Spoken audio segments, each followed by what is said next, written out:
vais commencer et puis Thierry Leblanc prendra le relais pour la partie pédiatrique sur les actualités dans les PNBS respectifs HAI et PTI. Donc, partie adulte et partie pédiatrique. Alors, bien sûr, il ne s'agit pas de passer en revue l'intégralité des PNDS, sinon on serait là encore à 18h, ce n'est pas le but, mais c'est plutôt de faire un focus sur ce qui a été implémenté. Donc, vous pouvez les trouver en sortant même de cette salle, juste sur la table à droite, si ce n'est pas déjà fait. Merci encore à Audrey qui a contribué largement à l'implémentation et à l'amélioration du graphisme. On est passé d'un truc hyper désuet et rébarbatif à quelque chose qui ressemble un peu plus à un look un petit peu plus sexy et moderne en termes de couverture. Donc dans la HAI, on n'a pas révolutionné le diagnostic de l'anémie hémolytique auto-immune. On ne va pas réinventer la poudre, mais on a implémenté avec un tableau d'interprétation du test ou examen direct à l'antiglobuline, anciennement connu sous terminologie test de Coombs direct, parce que ce n'est pas toujours évident, hein, un interne qui prescrit, il reçoit un résultat, ou même un chef de clinique, bon voilà, on y voit des croix à droite, à gauche, des trucs qui circulent, bon c'est quoi l'histoire du chaud, du froid, du mixte, bref, je ne vais pas rentrer dans les détails, mais c'est une aide, on va dire, au diagnostic pour les personnes pas totalement averties. On a aussi intégré ce qu'on appelle l'index de régénération réticulocytaire, qui est un index qui n'est pas officiellement validé dans les règles de l'art dans l'HAI, mais qui est extrapolé d'hémolyse constitutionnelle, mais qui en gros permet d'apprécier chez un patient qui a une hémolyse avec des réticulocytes élevés, ce qu'on a appris en deuxième cycle, une anémie hémolytique qui est généralement régénérative, donc jusque-là tout va bien. Mais force est de constater que la régénération n'est pas toujours à la hauteur de la profondeur de l'anémie. Et comme on l'a vu avec le PTI, historiquement, antérieurement, que dans 2/3 des cas, les patients qui ont un PTI ont une production plaquettaire qui est suboptimale. En fait, c'est peu ou prou la même chose dans l'anémie hémolytique auto-immune. Donc un patient qui a 6 grammes d'hémoglobine et qui a 150 gigalitres de rétique, officiellement, il est régénératif. Bon, en fait, il devrait plutôt être à 280 ou à 300. Donc, le robinet à fabriquer des globules ne tourne pas à plein régime. Et ça peut laisser la place à ORMM, à des prescriptions transitoires d'EPO, notamment pour passer un cap et faire de l'épargne transfusionnelle. Donc, voilà, une petite formule sur le rapport. Ce n'est pas un algorithme d'IA très compliqué. Même quelqu'un qui n'a pas fait maths en option terminale doit pouvoir le calculer. On a rappelé au passage, parce que je suis toujours un peu frappé quand on est sollicité par des uns ou des autres à distance. Ils me parlent d'HAI, ils nous disent le myélogramme est normal. Pourquoi là, pour le coup, même si les rétiques ne sont pas à 300 gigas, si ça régénère, s'il n'y a rien sur le frottis sanguin, je ne sais pas trop ce qu'on cherche sur le myélogramme, qui est toujours un examen un peu traumatisant du point de vue du patient, même chez l'adulte. Donc voilà, on a rappelé que le myélogramme n'avait pas sa place dans le diagnostic, sauf si ça ne régénérait pas, a fortiori si les rétiques étaient très bas, sans carence vitaminique, etc. Donc c'est des indications limitées. Et quant à la biopsie ostéomédulaire, elle a de sens que si on recherche une localisation médulaire d'une hémopathie lymphoïde avérée ou suspectée fortement, et la suspicion viendra de la présence d'adénopathie profonde, d'une splénomégalie disproportionnée par rapport au degré d'hémolyse, de la présence d'un pic monoclonal, voire d'une hypogamma. Et puis enfin, ce qui n'apparaissait pas dans le précédent, enfin c'est pas enfin, mais aussi le concept d'hémolyse auto-immune à un test de Coombs ou direct à l'antiglobuline négatif, qui a un diagnostic parfois porté par excès. Voilà, il n'y a pas de critères consensuels dans la littérature. Nous, on avait fait une étude rétrospective, mais qui n'a pas été publiée. Bon, je passe sur les détails. L'interne qui s'en occupait est perdu de vue avec son tableau Excel. Mais peu importe, ça arrive.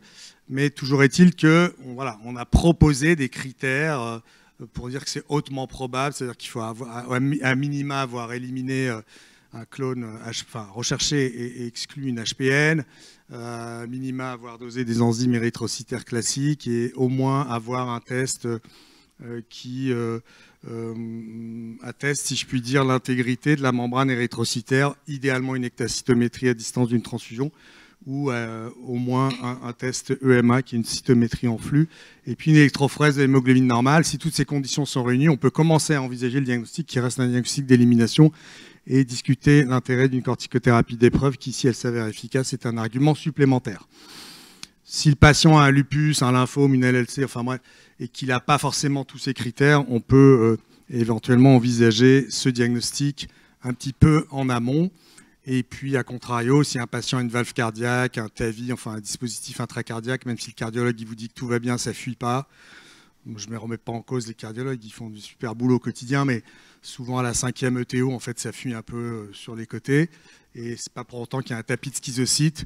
Donc n'allez pas mettre 12 cures de Ritux et bombarder de corticoïdes quelqu'un qui a une valve cardiaque. Il faut vraiment pousser les cardios et les chires dans leur retranchement. Et puis parfois on ne trouve pas, il y a des gens, on en voit tous, qui ont des anémies hémolytiques acquises, qui n'ont pas de diagnostic, et on peut faire appel à un panel de séquençage à haut débit sur un panel dédié hémolyse qui parfois nous montre des mutations somatiques portant sur un gène impactant la déformabilité ou la résistance des globules rouges. Les médicaments, juste un petit focus qu'on a intégré aussi pour être un peu up-to-date, les inhibiteurs de points de contrôle immunologique. Vous savez que le prix à payer de leur efficacité parfois redoutable, c'est des manifestations inflammatoires et ou auto-immunes, parmi lesquelles les cytopénies, comprenant la HAI, dans 0,5% des patients traités par exemple par nivolumab peuvent développer une anémie hémolytique auto-immune. Donc moins d'1%, c'est pas beaucoup, mais comme le dénominateur il croît de jour en jour, ça commence à faire des patients qu'on croise. Les messages, c'est que ça peut survenir de façon décalée par rapport à l'instauration de l'immunothérapie. Et le deuxième message, chose qu'on a apprise grâce aux travaux collaboratifs, notamment avec Gustave Roussy, leur base immunotox et Rezamic, que dans près d'un cas sur deux, quand on cherche un syndrome lymphoprolifératif chez un patient qui fait une HAI sous immunothérapie, on le trouve, prenant en compte le fait, bien sûr, que le patient n'était pas traité par immunothérapie pour un lymphome, mais pour une tumeur solide. Donc ça, c'est aussi un message. Les examens complémentaires à la recherche d'une cause secondaire dans les formes anticorps chauds, il n'y a pas de nouveauté, c'est pour ça que je suis passé vite, sauf un petit focus sur quand chercher un déficit immunitaire. Dans les formes anticorps froids, là aussi, on s'est positionné par rapport aux collègues anglo-saxons. Il faut rechercher le pic monoclonal qui est présent chez 90% des patients, l'IgM kappa monoclonal. Donc la MAF dans sa version classique primitive, c'est une gammapathie monoclonale IgM de signification clinique avec une activité du pic auto-anticorps antiglobules rouges. On m'a laissé un scan TAP, mais j'avoue que moi, en routine, je ne le fais pas systématiquement parce que c'est très rare qu'on trouve un syndrome tumoral. Et on laisse l'immunophénotypage des lymphocytes B circulant. Vous voyez, c'est assez minimaliste à la recherche d'une population monotypique parce qu'on a des syndromes ou maladies agglutines froides associées à des lymphomes de la zone marginale ou autres entités indolentes, plus ou moins indolentes. Donc le myélogramme ou la BOM, là, avec notamment l'implémentation de Lionel Galissier, voilà, les discussions, on a dit si le pic est supérieur à 10 grammes, si on envisage un traitement rituximab plus chimiothérapie, c'est quand même bien d'avoir un état des lieux de l'infiltrat lymphocytaire ou lymphoplasmocytaire. Et on peut aussi s'aider de la recherche de mutation MYD88 qui est classiquement absente dans les formes typiques de MAF. Pour les autres formes que les anglo-saxons appellent syndrome des agglutines froides, notamment les formes post-infectieuses, les sérologies, elles ne sont bien sûr pas à faire systématiquement.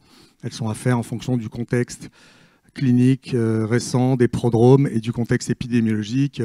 Là, on a un papier qui est en révision favorable sur 60 cas d'anémie hémolytique anticorps froids survenus pendant l'épidémie fin 2023, début 2024 de mycoplasme en France.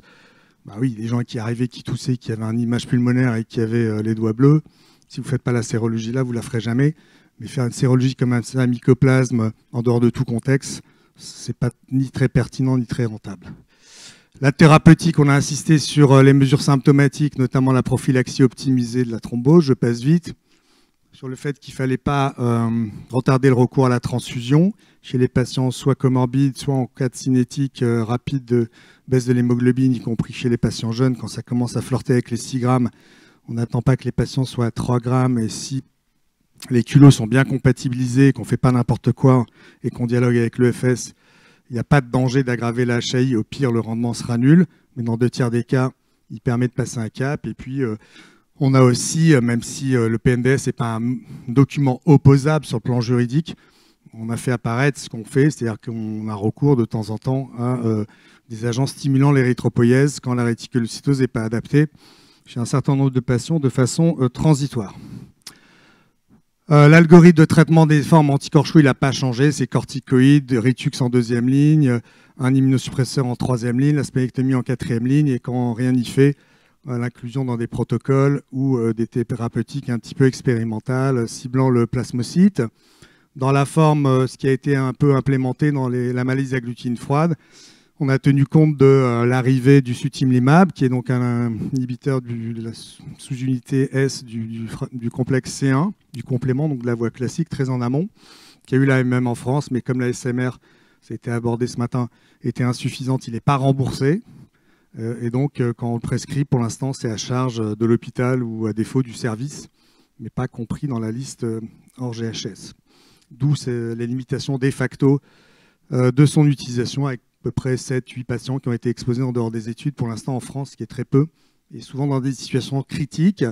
Donc on l'a positionné soit pour passer un cap aigu à droite en haut chez les patients qui sont en unité de soins intensifs, dépendant des transfusions, ça c'est une utilisation qui serait transitoire, soit en 2e ligne chez les patients nécessitant un traitement et qui sont en échec du rituximab, qui reste le traitement de première ligne de la MAF symptomatique relevant d'un traitement, même si c'est du hors AMM. Donc, il va y avoir une demande de révision de l'avis de la HAS. On verra si, à terme, on peut avoir ce traitement de façon plus facile et remboursée. Dans le PTI, rapidement, les nouveautés, jusqu'à présent, on était un peu le dernier village des érythrocytes gaulois, en tout cas pour les adultes, préconisant de faire un myélogramme chez les sujets de 60 ans et plus, afin de ne pas méconnaître un syndrome myélodysplasique sous-jacent devant une thrombopénie isolée. Grâce à des études extraites du registre Carmen notamment et d'autres, il s'avère qu'en fait c'est pas rentable. Si vous avez un VGM normal, une formule normale et tout le reste normal, même si vous avez 70 ans et vous avez 50 gigas de plaquettes, ou a fortiori quand la thrombopénie est très profonde, la probabilité de trouver une myélodysplasie avérée, bien sûr vous pouvez avoir un peu d'anomalie qualitative, bien sûr vous pouvez avoir un fond d'hématopoïèse clonale, mais ça c'est lié à l'âge, c'est très faible. Et par conséquent, ce cut-off d'âge saute. Donc le myélogramme n'est clairement pas systématique chez l'adulte, quel que soit l'âge. Et il garde sa place, bien sûr, si la thrombopénie n'est pas isolée, mais là, on n'est plus dans un PTI. Et surtout, s'il n'y a pas de réponse à un traitement de première ligne, c'est-à-dire que le patient il arrive le vendredi, il a 10 gigas de plaquettes, vous faites des corticoïdes, des gamma-globulines. Le mardi d'après, il a toujours 10 gigas de plaquettes, il saigne encore, vous ferez un myélogramme. Honnêtement, vous allez rarement, pour ne pas dire jamais, tomber sur une leucémie aiguë, mais vous pouvez tomber, je ne sais pas, sur un pur A mégakaryocytaire, ou si c'est une baisse en marge d'escalier avec un VGM qui montait un peu, parfois sur une aplasie médulaire qui prédominait sur la lignée plaquettaire, mais il n'y a pas de perte de chance. On a aussi insisté sur les entités syndromiques pour pas que les médecins d'adultes oublient de penser à des thrombopénies constitutionnelles, parce que les patients n'arrivent pas toujours avec un classeur avec 15 hémogrammes étalés sur 10 ans. Ça, c'est les obsessionnels, ils font des tableaux Excel et tout, mais moi, mon dernier hémogramme, je sais pas, il doit dater d'il y a 25 ans. Donc, si on me dit, elles étaient comment tes plaquettes l'an dernier, je dis, j'en sais rien.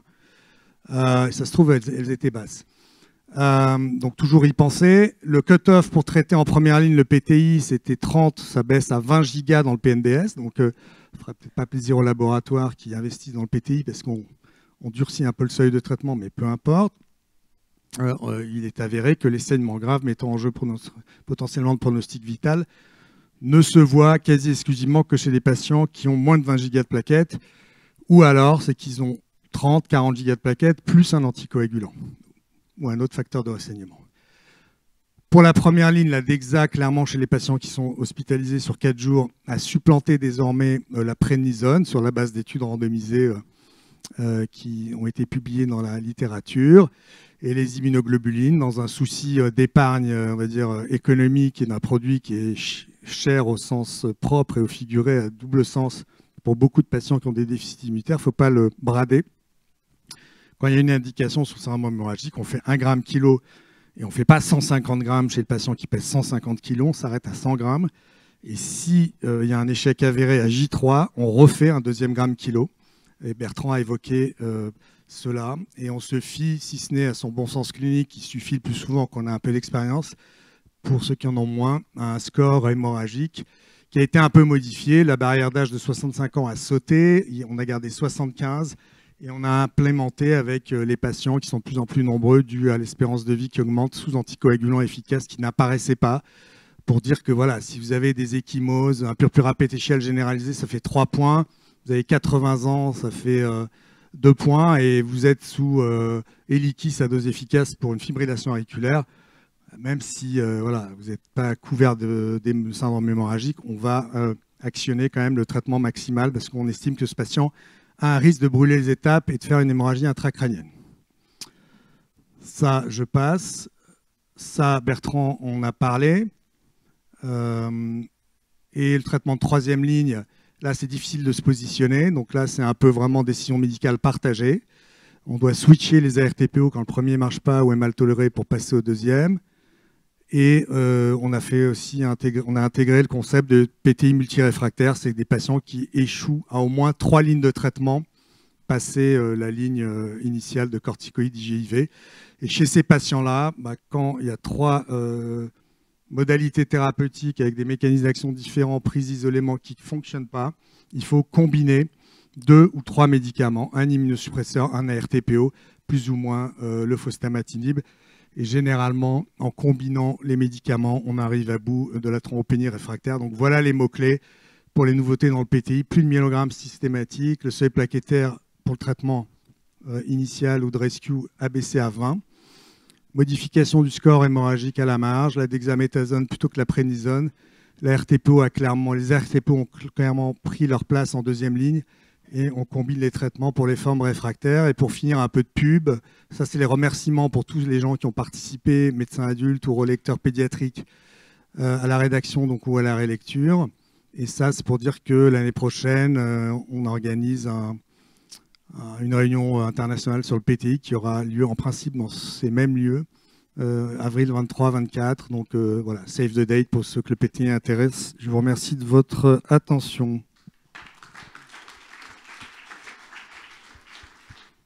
Bonjour à tous, merci. Donc en fait, nous, on va parler que du PTI parce que les AHI, c'est pas encore tout à fait prêt. C'est Sébastien qui vous en parlera l'année prochaine, même si le PNDS a bien avancé. Et on a réussi à l'éditer et à vous proposer un petit booklet juste avant la Journée Marie. Donc normalement, il y en avait sur la table, mais je crois qu'il n'y avait pas beaucoup. Et je ne l'ai pas vu très longtemps. Donc pourquoi un PNDS PTI? Alors en fait, on voulait quand même se différencier des adultes. Non pas qu'on ne les aime pas, hein, on les aime beaucoup, mais il n'y a quand même pas tout à fait les mêmes approches, pas tout à fait les mêmes préoccupations. Je crois aussi que la logique du PNDS, c'est d'en faire beaucoup. Bon, d'abord, c'est bien comme activité. Ensuite, récemment, j'ai co-coordonné un PNDS sur le syndrome de Bloom. Il y a 50 patients en France.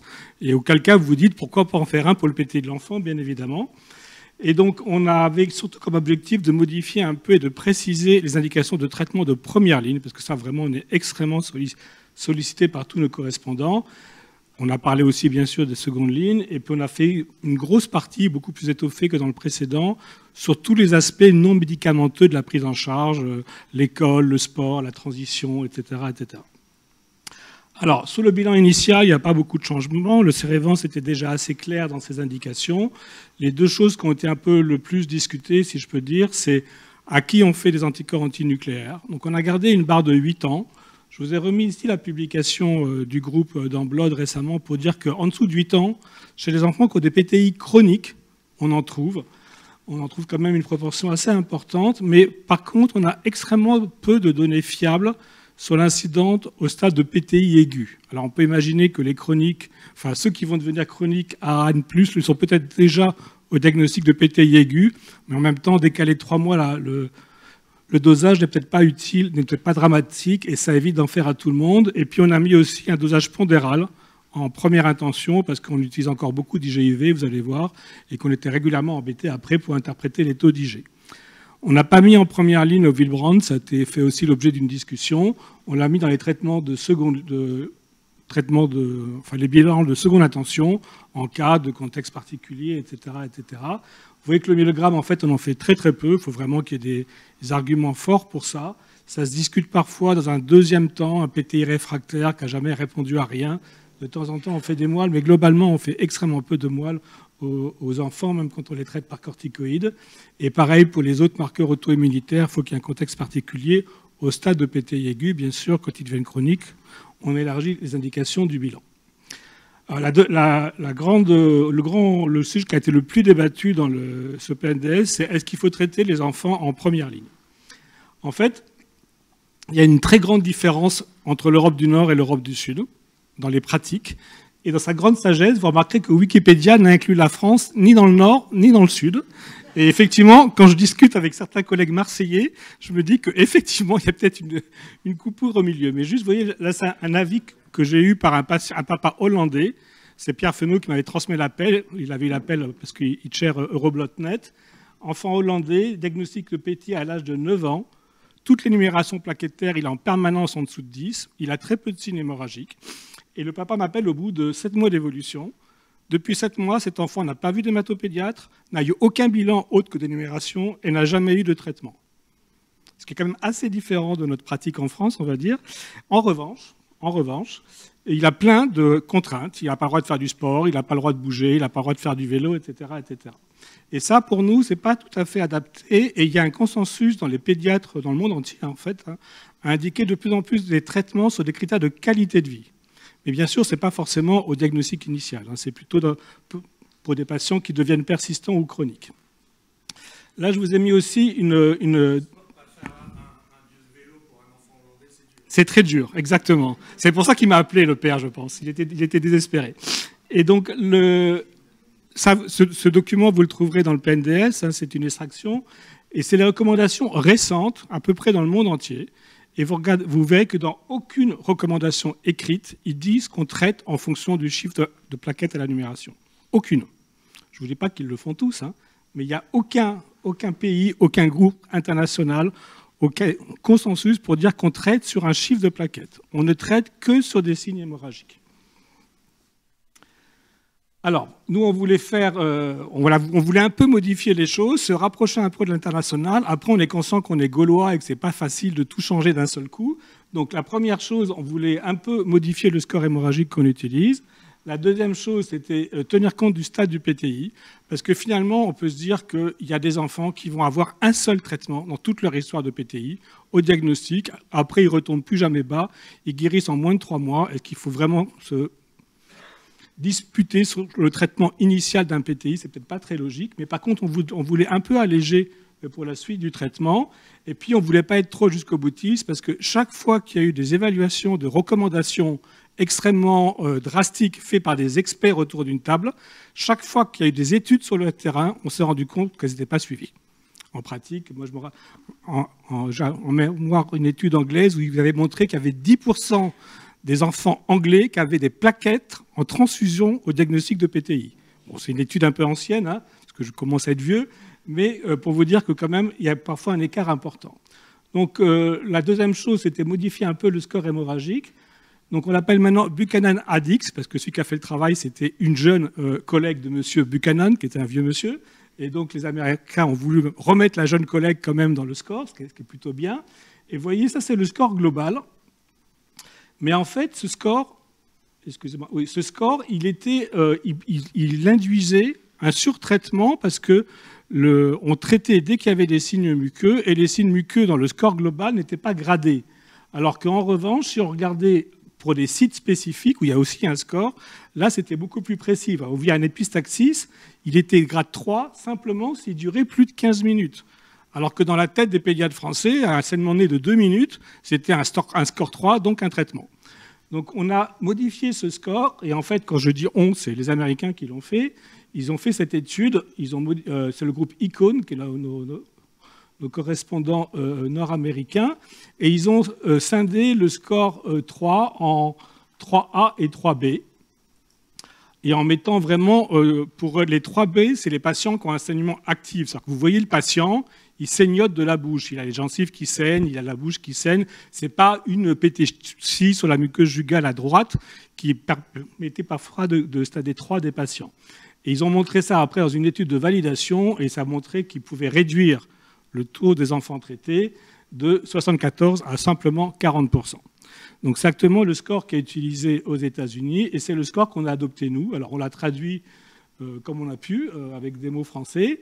On a écrit, comme a écrit Bertrand, que le score n'a pas été validé vraiment, que c'est un consensus, on va dire, local. Mais vous voyez, maintenant, on distingue 3A, 3B, et vous verrez que c'est important après pour les indications thérapeutiques. Et les 3B, c'est vraiment ceux qui ont des saignements muqueux actifs, encore une fois. Et donc voilà les nouvelles indications qui ont été beaucoup discutées. Et on a voulu encore une fois distinguer les formes aiguës des formes persistantes et chroniques. Donc au stade aigu, on reste, parce qu'il n'y a pas eu de consensus, on reste sur le fait qu'un enfant qui a des plaquettes inférieures à 10 mérite un traitement. Donc on a gardé le seuil de 10 qu'on avait déjà dans l'ancien PNDS. Mais par contre, on a, en termes de score, on ne considère, pour ce groupe-là, on est resté sur les 3A, 3B, donc sur les 3, comme dans l'ancien PNDS.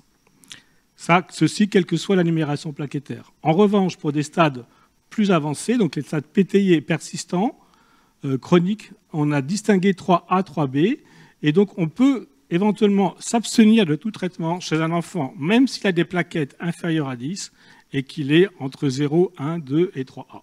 Et ça permet de ne pas surtraiter des patients qu'on a tous dans notre patientèle, des enfants qui tombent régulièrement en dessous de 10, mais qui en fait n'ont aucun signe hémorragique. Les enfants se fatiguent, les parents se fatiguent, les médecins se fatiguent. Est-ce qu'il faut vraiment le coup de le traiter par IGIV? Je pense qu'on a 3 mois de recul, on connaît le profil hémorragique du patient pour l'essentiel, et on autorise, on n'impose rien bien sûr, mais on autorise éventuellement que ces enfants ne soient pas traités. Pour les patients 3B, on reste à un traitement quel que soit le chiffre de plaquettes. Et on a simplement écrit noir sur blanc qu'on peut ne pas hospitaliser l'enfant si on connaît sa réponse aux corticoïdes, par exemple. Et ça nous arrive à tous de prescrire par téléphone « Ok, oui, là, vous avez des signes hémorragiques, les plaquettes sont très basses, faites une cure de corticoïdes et puis vous nous tenez au courant de l'évolution. » Donc au moins, là, c'est écrit noir sur blanc. Et ça, c'était vraiment la grosse nouveauté du PNDS par rapport à l'ancienne version, ce qui a été le plus discuté, avec parfois des discussions assez passionnelles, mais on est arrivé à ce consensus. Donc ça vous donne ça, vous voyez, on distingue nouvellement diagnostiqué PTI chronique, PTI persistant, et donc il y a une petite variation pour le score. Pour le nouvellement diagnostiqué, on prend 3 dans son ensemble. Pour les PTI persistants et chroniques, on distingue vraiment 3A et 3B pour une abstention thérapeutique éventuellement des 3A. Alors, pour le choix du traitement de première ligne, ça a aussi été très discuté, et je sais que alors Bertrand Godot n'est pas dans la salle, donc ça va, mais il a relu ce PNDS, et il était déçu qu'on ne soit pas plus tranché entre corticoïdes et pédiatrie et IGIV, mais il n'y a vraiment pas eu de consensus. Donc, on a laissé les 2 options possibles, et on a même laissé, sur l'insistance d'un centre du CEREVANS, on a même laissé une approche qui est très peu pratiquée actuellement par très peu de centres, c'est-à-dire une corticothérapie prolongée. Si vous faites une corticothérapie courte, la dose maximale c'est 120 mg par jour, ce qui fait quand même beaucoup.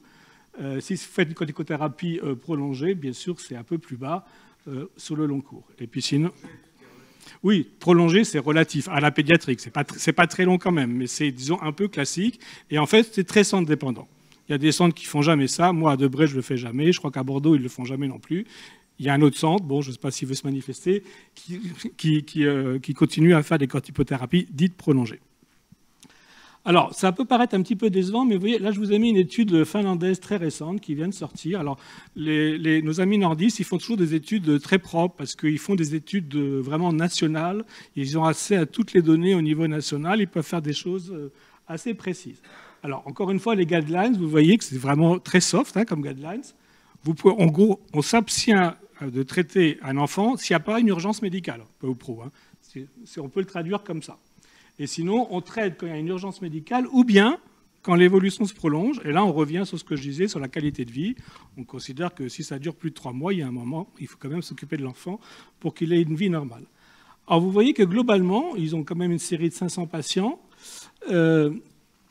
Globalement, ils ne traitent que dans 40% des cas, ce qui est plutôt pas mal, c'est plutôt beaucoup moins que nous. Et en revanche, dans 94% des cas, ils traitent par les IGIV. Et là, alors, c'est pas très facile de trouver une littérature, mais en gros, dans l'Europe du Nord, ils sont convaincus que les corticothérapies, même courtes, données à l'âge pédiatrique, ça donne des syndromes métaboliques à l'âge adulte. Je vous la fais courte, mais ils considèrent que c'est pas du tout anodin de répéter des cours de corticothérapie, mais simplement sur 4 jours chez les enfants. Ils sont très anti-corticoïdes. Et donc, peut-être que finalement, on n'a pas eu tort de laisser open les 2 options. Moi, je pense en tout cas, ce qu'il faut faire, c'est ne pas se priver d'essayer les 2 options. Avoir 2 approches thérapeutiques, c'est quand même très pratique. L'enfant est en déplacement, on sait que les corticoïdes marchent, il prend les corticoïdes. Et puis, s'il a eu les corticoïdes 15 jours avant et qu'il a de nouveau un épisode très hémorragique, peut-être pas lui refaire des corticoïdes, et là, on fait des IGIV. Ou bien on alterne les 2 s'il faut vraiment les traiter de manière séquentielle, etc. Mais ça, c'est une tendance, et ce n'est pas qu'en Finlande. Hein. Globalement, dans toute l'Europe du Nord, ils utilisent assez peu les corticoïdes chez l'enfant. Et donc, en conclusion, il y a plein d'autres aspects dans ce PNDS que je n'avais pas le temps de développer. On a bien sûr précisé les traitements de seconde ligne. On a aussi une espèce d'organigramme, comme a montré Marc dans le PNDS adulte. On a développé quelque chose sur la prise en charge spécifique des PTI secondaires, donc en cas de lupus, en cas de déficit immunitaire. On a des petits paragraphes qui seront plus développés dans le syndrome Evans, a priori. On a beaucoup développé la prise en charge non médicamenteuse, en particulier tout ce qui est vaccin, parce que ça, c'est des questions récurrentes des pédiatres, bien sûr. Est-ce qu'on peut vacciner? Alors, vous savez que pendant très longtemps, on ne vaccinait pas les enfants atteints de PTI. On est de plus en plus tolérant à la vaccination, en particulier pour les formes persistantes ou chroniques. Bien sûr, en phase aiguë, on peut décaler de quelques mois. Ce n'est pas un problème, mais par la suite. Et puis, on a fait un chapitre qualité de vie. On a fait un chapitre transition vers les équipes d'adultes également. Donc, je vous engage à lire ce PNDS. Il y a bien sûr en accès libre sur le site de l'HAS et sur le site de la filière Marie. Et je voulais remercier tous nos collègues qui ont participé à la rédaction de ce PNDS. Donc, vous voyez qu'il y a pas mal de pédiatres. Il y a bien sûr les pédiatres du centre de référence, mais également de centres de compétences un peu partout en France. Je n'ai pas pu marquer tous les rédacteurs parce qu'ils sont très nombreux, mais je les remercie également. Et j'ai quand même mis nos collègues du CERECAI parmi les rédacteurs. Il y en a quelques-uns qui ont fait l'effort de relire ce travail. Et je remercie aussi la filière Marie, bien sûr.